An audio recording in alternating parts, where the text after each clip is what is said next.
boys, and welcome back to more Elden Ring, guys. So last time we went through all of the academy, and I'm fairly certain we covered pretty much everything that there was to cover as far as the academy goes. We missed a couple of items here and there, but they were mostly just runes, nothing too crazy. We got most of the major ones. Next up is we're gonna head in and we're gonna face Rennala. Rennala is the second great rune shard bearer in the storyline, and she's an interesting kind of boss. I'm going to slow this episode down a little bit, and I'm going to go through and kind of explain this a little bit. So in this boss battle, it can be a little overwhelming figuring out what's going on all at once, because there is a lot of stuff happening. There's a whole bunch of little Rennalas on the floor. There's stuff flying at you. So what's happening? So if you see one with a purple hand, they're usually making something in the environment move. So as you see, that globe was moving and it made that happen. If you see fire coming from the ceiling, that means the chandelier is falling. And this stuff just respawns willy-nilly. The ones with candles will eventually blow fire. And then eventually you'll notice that there's this one. If you actually listen, she's singing. And if you hit her, the gold moves to a different one. And she's the only one that throws books.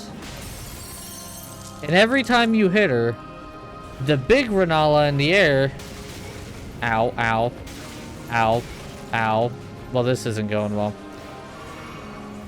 I'm trying to slow this down to kind of go through all of this.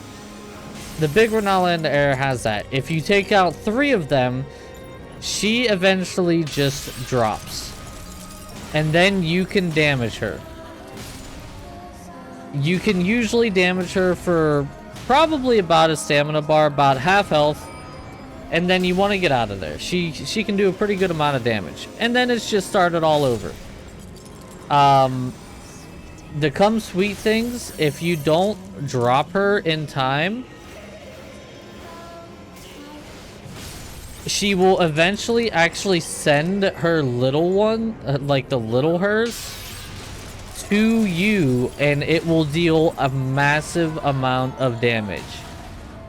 And all of this is just considered phase 1. Right? Now, one of the annoying things, I'm trying to get it so that it happens, and it's not happening. Here we go. So, you'll come to a point where it's like, well, where are they? It's not here. They can be back in these little alcoves here. And it's very annoying trying to find them. You almost want to listen more than you want to look for them, because the one with the golden aura is the only one that's singing. And as soon as you hit 3, you'll notice all of them kind of shake. And then you'll know that she's ready. Soon as she's down, summon your demi-humans. I don't think I actually got it in time because I wasn't thinking. Did I? No. Dodge immediately as soon as she charges that up. And then that full moon, especially since she's still aiming for me, bring it away from your demi-humans. But this phase can be really difficult if you don't know what you're doing. But honestly, is not all that bad. If you have a bleed weapon, if you're a dex build and you have a bleed weapon, this build or this boss fight can go by super quick. When she gets about halfway, she summons. When she summons, just avoid her. The dragon is probably the worst summon for her to get because it pretty much wipes out everything every single time. Just continue to avoid her until it's gone. She'll summon again. I think it's wolves, one of the Evergoal, like, blade monsters that go crazy. You get the Bloodhound's Fang sword from if you, do eventually kill the Evergoal monster. A giant and the dragon are the three. There you go. And if she summons the giants, she disappears. I learned that the hard way.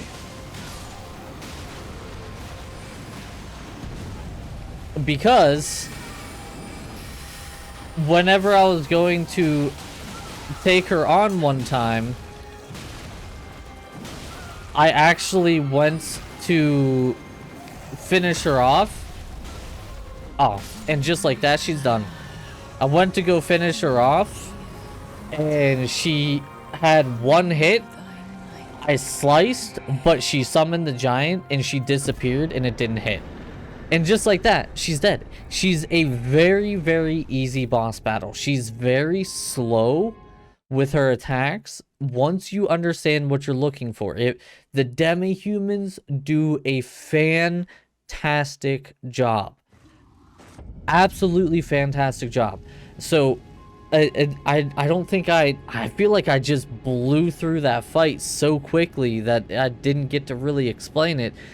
Whenever the demi-humans are like attacking her, the summons, like all the wolves that she summoned, all except for one, were automatically on the demi-humans, and because my demi-humans are pumped up a little bit, they were able to take the hits from the demi-humans, and a lot of her regular spells were going straight to the demi-humans because they kept aggro.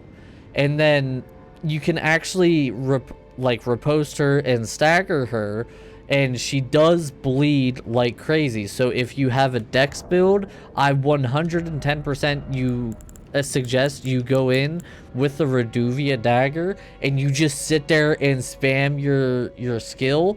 That's what I did on my bandit. I kid you not, I probably had the second phase down in about 30 seconds. It was insane how fast I killed the second phase. It like crazy easy. Honest to God, the first part is probably the most overwhelming because of how much is going on. Just remember, find the gold aura, avoid the fire falling from the ceiling, and like try to stay in the middle if you can, because the middle is going to be where you're the most safe, which sounds crazy. And just listen for the singing. The singing is going to lead you to the gold aura, and then do your damage. Usually it's going to take 2, maybe 3 falls, and they're done. And then you, yeah, she sits here and talks and stuff like that, but you guys saw how fast she drops. She's a very, very easy boss once you know what she's doing. Then you can actually change how your character looks if you want. You can actually go from male to female if you wanted to, and everything. And then rebirth is also very interesting. So if you ended up making a character and you were like, oh hey, you put in we'll say 30 things into dexterity and 30 things into strength, and you realize that was a bad idea for a strength build character. If you have a larval tier, which I will show how to get one in a future video, you can actually bring that back to her and you can rebirth. There's only a specific amount of larval tiers per run, like per game, but you can bring it back to her and she will actually allow you to respec your character so that you are more accurately attuned to how you want to be. And as you can see, you cannot attack or anything. And then this chest right here is a quest line that I am still going through on my main. This actually requires you to take down another shard bearer to even open this. So we will revisit this in a very, very much later episode. Don't worry, I don't even know what's in it yet. So I hope this was informative to you guys. It is a very easy battle. Like, it might take you guys a little bit, but after a couple of tries, after you figure out her movesets, It's a very easy battle. Just approach it with the go in, hit the gold auras, take her down, and then in phase 2, have your demi-humans, let your demi-humans take all the aggro, do the damage, let the summons disappear before you go back in to attack. If she summons back to back, just let her continue summon back to back until she starts doing her regular attacks again. And then when she's doing her regular attacks again, you just go in to attack her. That's it. That's all there is to it. So thank you guys so much for watching. I hope you guys found this to be as informative as possible and as little time as it was. Make sure you hit that like button. Let me know what you thought down in the comments below. Let me know if there was anything that was not clear to you down in the comments below. I will read all the comments and I will answer anything that you guys may not have understood. So please, please, please let me know. Subscribe if you're new here, and I will see all go out, do something nice for somebody today, and I will see all of you guys next time. Before we go here, I want to give a big shout out to the patrons. We got the Black TNT, Major Papa Chubbs, and Schmetter, all who are patrons right now. And, you know, I couldn't thank these guys enough for the continued support. So thank you guys. And if you want to become a patron, check the link in the description below.